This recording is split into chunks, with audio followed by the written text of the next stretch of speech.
할렐루야. 우리 주 예수 그리스도의 이름을 찬양합니다. 오늘도 우리 안에 계신 성령께서 우리 안에 놀라운 능력과 또한 샘솟는 기쁨으로 채워주실 것입니다. 현실을 바라보는 것이 아니라 함께 믿음 안에서 걸어가는 이 아침 되기 원합니다. 2월 15일 화요일 아침 예배 성삼위 하나님께 올려드립니다. 우리 다 함께 사도신경으로 신앙을 고백하며 이 아침을 시작하기 원합니다. 전능하사 천지를 만드신 하나님 아버지를 내가 믿사오며 그 외아들 우리 주 예수 그리스도를 믿사오니 이는 성령으로 잉태하사 동정녀 마리아에게 나시고 본디오 빌라도에게 고난을 받으사 십자가에 못 박혀 죽으시고 장사한 지 사흘 만에 죽은 자 가운데서 다시 살아나시며 하늘에 오르사 전능하신 하나님 우편에 앉아 계시다가 저리로서 산자와 죽은 자를 심판하러 오시리라.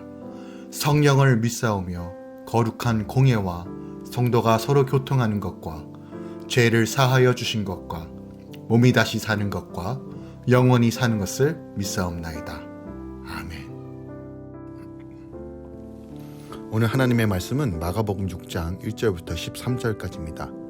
마가복음 6장 1절부터 13절까지입니다. 예수께서 거기를 떠나사 고향으로 가시니 제자들도 따르니라. 안식일이 되어 회당에서 가르치시니 많은 사람이 듣고 놀라 이르되 이 사람이 어디서 이런 것을 얻었느냐?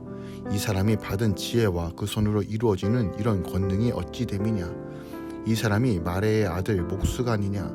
야고보와 요셉과 유다와 시몬의 형제가 아니냐? 그 누이들이 우리와 함께 여기 있지 아니하냐 하고 예수를 배척한지라.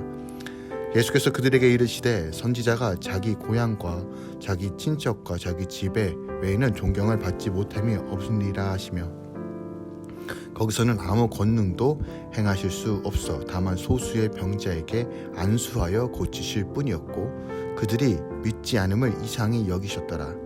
이에 모든 촌에 두루 다니시며 가르치시더라.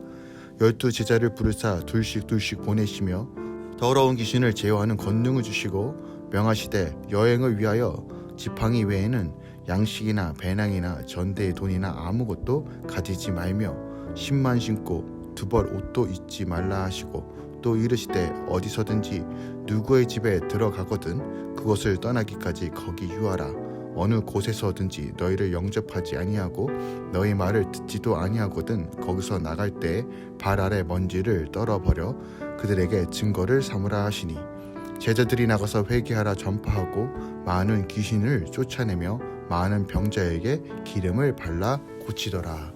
아멘. 하나님의 말씀입니다.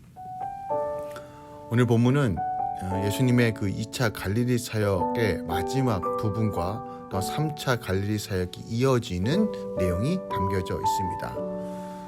지난 시간 혈류병 여인과 그리고 야이로의 딸 소생 사건에 이어서 오늘 본문에서는 주님의 고향 나사렛 사람들로부터 배척을 당하는 기사로 시작하고 있습니다. 주님은 2차 갈릴리 사역을 마무리하면서 고향 나사렛에 들러 잠시 휴식을 취하고자 또한 고향 사람들에게도 복음을 증거하기를 원하셨던 것 같아요. 그러나 나사렛 사람들은 주님을 환영하기는커녕 도리어 주님을 배척하고 맙니다. 그것은 그들이 예수님의 출신 배경을 잘 알고 있었던 바 예수님은 유대인들이 기다렸던 메시아가 될 수 없다는 것이 그들의 이유였어요. 그러니까 나사렛 사람들은 육신적 안목으로 예수님을 바라봄으로써 그의 구주 되심을 인정치 못하고 배척하는 과오를 범하고 만 것입니다. 물론 이러한 과오는 나사렛 사람들만 범한 것이 아니죠. 당시 유대 종교 지도자들과 많은 또한 종교 바리새인들이 똑같은 범죄를 똑같은 과오를 저질렀다는 것을 오늘 본문을 통해서 성경을 통해서 알 수 있습니다. 오늘날도 많은 사람들이 우리 예수 그리스도를 영접하지 못하는 이유는 여전히 육신적인 시각으로 주님을 평가하고 있기 때문입니다. 10절부터 13절까지는 이젠 3차 갈릴리 사역에 시작되는 부분이 담겨져 있습니다. 즉 12 제자의 파송으로부터 시작되는데요. 주님은 일찍이 제2차 갈릴리 사역을 시작하시면서 12제자를 임명하셨고 이젠 3차 갈릴리 사역을 시작하면서 그들을 파송하여 복음 전파를 위하여 훈련시키는 내용이 담겨져 있습니다. 이러한 주님의 12제자 파송 사건은 마태복음 10장 5절부터 11장 1절에 기록되어 있고 또 누가복음 9장 1절부터 6절까지와 병행을 이룹니다. 마태복음은 12제자의 파송이 마치 임명과 동시에 이루어진 것으로 묘사되어 있으나 마가복음에서는 상당히 시간적 간격이 있는 것으로 기록되어 있습니다. 그럼에도 불구하고 마태가 이처럼 12제자의 임명과 파송을 함께 기록한 것은 그의 주제별 편집 원칙에 따른 것이고 마가는 조금 더 세분화하게 기록되어 있다라고 우리가 이해하면 좋을 것 같습니다. 오늘 본문의 말씀을 조금 더 절별로 살펴보길 원합니다. 먼저 1절부터 6절까지는 예수님께서 백척당하신 내용이 담겨져 있습니다. 고향 땅에 갔지만 여전히 그곳에서 복음을 받아들이지 못하는 고향 사람들을 마주하게 됩니다. 예수님이 자기 도시 출신이라고 잘 알고 있다고 고정관념과 색안경을 끼고 보는 것입니다. 이렇듯 내 생각과 내 판단으로 예수님을 바라보게 되면 주님을 온전히 바라볼 수 없다는 것을 오늘 본문을 통해서 우리가 알 수 있는 거죠. 7절부터 11절까지는 예수님께서 파송하시면서 지팡이 외에는 양식이나 배낭이나 전대의 돈을 가지지 말며 신만 신고 두벌옷도 잊지 말라고 명령하십니다. 이것은 복음을 전할 때 이런 것들이 필요하지 않다는 의미가 아니죠. 오직 하나님의 능력만을 의지하라는 뜻입니다. 복음을 전하는 것은 나의 능력과 재주가 아닌 하나님의 은혜로만 가능합니다. 사도 바울은 아시아에게 당한 환난은 우리로 자기를 의지하지 말고 오직 죽은 자를 다시 살리시는 하나님만 의지하게 하심이라고 고백한 바 있습니다. 이처럼 나의 부족함과 약함을 고백하며 하나님의 강하심을 자랑할 때 복음의 능력이 나타나는 것이죠. 이제 12절부터 13절까지는 파송받은 제자들의 모습이 나오는데 크게 두 가지 사역으로 오늘 본문을 통해서 확인해 볼 수 있습니다. 첫 번째는 회개와 천국 복음을 선포하는 것과 두 번째는 귀신을 쫓아내며 병자를 고치는 것이었어요. 제자들은 사람들에게 회개를 촉구하고 하나님 나라의 도래를 선포하는 복음을 전합니다. 또한 예수님이 행하신 것처럼 복음 전파와 함께 귀신을 쫓아내고 질병을 치유하는 사역을 병행합니다. 하나님은 그들의 사역을 통해 천국의 능력과 영광을 드러내십니다. 또한 우리에게도 성령을 통해 말씀을 깨닫게 하시고 온갖 좋은 은사를 주셔서 세상에서 복음을 전하는 사명을 감당하게 하십니다. 사명을 감당할 때 필요한 것은 나를 살리신 주의 말씀을 믿고 삶 속에서 그 말씀대로 순종하는 것이죠. 오늘 본문 말씀 통해서 우리가 더 상세하게 나눌 교훈이 무엇이 있을까요? 2절 말씀을 보기 원합니다. 2절에 이 사람의 받은 지혜와 그 손으로 이루어진 이런 권능이 어찌 됨이뇨 라고 나사렛 사람들이 놀래고 있습니다. 당시 율법에 정통했다라고 하는 모든 서기관들을 능가하는 주님의 가르침과 능력 앞에 놀라며 그 능력의 근원에 대해서 궁금해하는 것이죠. 물론 그들의 이러한 궁금증은 당연한 것일 수도 있습니다. 왜냐하면 적어도 그들이 아는 예수는 가난한 목수 집안의 아들로 정규 교육이랑 전혀 받아보지 못한 자였다는 것을 잘 알고 있기 때문입니다. 또한 예수님은 모든 사람이 감탄할 만한 큰 능력과 지혜를 가지고 있었어요. 그리고 그분은 그 능력과 지혜로 이스라엘의 최고 권위를 자랑하는 모세의 율법을 완성하셨고 그 어느 선지자보다 크고 위대한 이적들을 행하셨으며 솔로몬의 지혜보다 더 큰 지혜를 말씀하십니다. 그렇다면 이야말로 어찌된 일인가? 이 모두의 능력엔 어디서부터 왔는가에 대한 우린 질문을 해야 됩니다. 세상 사람들이 쓰는 말 가운데 흔히 그 카리스마라는 말이 있습니다. 즉 어떤 지도자를 가리킬 때 압도되는 권위와 능력이 있을 때 저 사람 참 카리스마가 있네 라고 말하기도 합니다. 근데 원래 이 헬라어 카리스마는 하나님이 주신 은사와 능력을 의미하는 단어입니다. 즉 세상 사람들은 이 단어를 그런 식으로 사용하지만 원래 원어적 의미로서 헬라어에서 이제 카리스마, 즉 은혜라는, 은사라는, 능력이라는 단어로서 하나님께서 주시는 권능과 능력을 뜻합니다.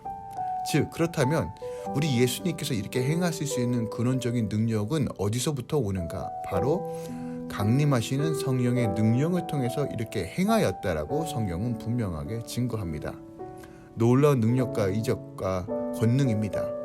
오직 하나님만이 행할 수 있는 것을 오직 우리 주 예수께서 동일하게 행하셨습니다. 성령의 역사를 통해서 행하신 것입니다. 그리고 이 성령의 역사는 여전히 우리에게도 동일하게 일하는 하나님의 능력입니다. 우리가 이 성령 안에서 충만할 때 그 어떤 환경 속에서 능히 권능으로 나아갈 수 있습니다. 세상 사람들이 돈과 권력과 비상한 세상적 재주를 자랑할 때 그것을 부러워하고 낙심하는 것이 아니라 우리 안에 계신 성령을 의지하여 담대하게 나아갈 때 놀라운 카리스마가 우리 삶 가운데 주어졌다는 것을 기억하며 다시 한번 믿는 자, 믿는 삶이 무엇인지를 선포하기 원합니다. 마가복음 16장 17절 이렇게 마무리하죠. 믿는 자에게 이런 표적이 따르니 곧 저희가 내 이름으로 기준을 쫓아내며 새 방언을 말한다 라고 말합니다. 이 권능이 우리 안에 있습니다. 오늘도 성령님을 사모하며 초청하며 함께 믿음으로 걸어가며 권능 있게 행하는 이 아침 되길 원합니다. 기도하겠습니다. 사랑하는 주님, 오늘도 주님을 의지합니다. 상황과 환경 속에서 여전히 우리의 마음이 흔들리고 또 무너지지만 그럼에도 불구하고 다시 주님을 의지하며 일어서겠습니다. 우리에게 카리스마 권능을 주시고 능력을 주시며 우리 안에 새 일을 행하실 하나님을 기대하며 앞으로 나아가겠습니다. 주여 우리를 도우시고 할렐루야 모든 공동체와 지체를 도우시고 하나님의 그늘 아래서 참된 안식과 평안으로 인도하여 주시옵소서. 모든 병을 치유하시고 생각과 마음을 붙잡아 주시고 천국 복음 안에서 일어서게 하여 주시옵소서. 주님 믿음의 가정들을 위해 기도합니다. 신병철, 남현주 또한 동건이와 다은이를 위해 기도합니다. 이 가정 가운데 하나님의 권세와 능력을 허락해 주시고 하나님을 아는 지혜와 능력으로 충만케 채워 주시옵소서. 성령 안에서 걸어가게 하시고 내면 깊은 곳에서부터 주님의 알미 분명하게 깨달아지는 놀라운 은혜를 허락하여 주시옵소서. 분별의 영을 더하여 주시고 그 손에 재능과 능력을 더하여 주셔서 늘 하나님 안에서 영적 권세로서 주님 믿음으로 걸어가며 나아갈 수 있도록 인도하여 주시옵소서. 특별하게 주님 남현주 성도님 한국 모든 방문의 일정 가운데 주님께서 인도하여 주시고 안전하게 하나님의 섭리 가운데 이루어 주시옵소서. 동건이와 다운이 가운데 지혜와 명철을 더하여 주시고 주의 아들 딸들 가운데 늘 하나님의 일하심을 보며 경험하며 증거할 수 있도록 마음껏 붙들어 주시옵소서. 주님 김보우, 방윤정 또한 호수와 수아를 위해 기도합니다. 이 가정 가운데 하나님 파수꾼의 기름 부으심을 더하여 주시고 능력으로 사로잡아 주시고 무엇보다도 마음과 생각이 온전히 주님 안에서 하나 될 수 있도록 역사하여 주시옵소서. 모든 상황과 환경 가운데 여전히 일하시는 주님을 보게 하여 주시고 눈이 열리고 생각이 열리고 복음 안에서 걸어가는 놀라운 감격 가운데 걸 수 있도록 역사하여 주시옵소서. 특별하게 하나님 김보욱 선도님 힘을 더하여 주시고 지치지 않도록 인도하여 주시고 늘 마음 가운데 복음의 열정과 하나님을 향한 감격으로 새롭게 하여 주시옵소서. 호수와 수아 가운데 하나님의 마음을 부어 주시옵소서. 복음의 이 능력으로 서게 하여 주시옵소서. 하나님을 인격적으로 만나고 그 인격적인 만남 가운데 다시 한번 하나님의 깊은 그 친밀한 가운데 걸어가는 하나님의 거룩한 자녀로서 살아낼 수 있도록 역사하여 주시옵소서. 주님 정호경 성도와 윤성이 위해 기도합니다. 아니 캐나다 모든 생활과 삶 가운데서 늘 하나님의 은혜를 발견하는 주님 또한 하나님의 붙드심을 경험하는 삶 되길 원합니다. 지치지 않도록 인도하여 주시옵소서. 하늘의 영광을 보게 하여 주시옵소서. 주님의 기쁨에 동참하며 감격과 감사함으로 나아가게 하여 주시옵소서. 온전하고 새롭게 하여 주시며 연합되는 은혜를 허락하여 주시옵소서. 이제는 우리 주 예수 그리스도의 은혜와 우리 하나님 아버지의 놀라우신 사랑과 성령님의 내주셨던 충만 역사하심이 오늘도 주님 우리가 성령 안에서 정말 권능과 능력을 사모하며 주의 말씀에 순종하며 이 세상 가운데 걸어가게 사모하는 모든 주의 자녀들의 삶 가운데 이제부터 영원까지 함께 있을지어다. 아멘.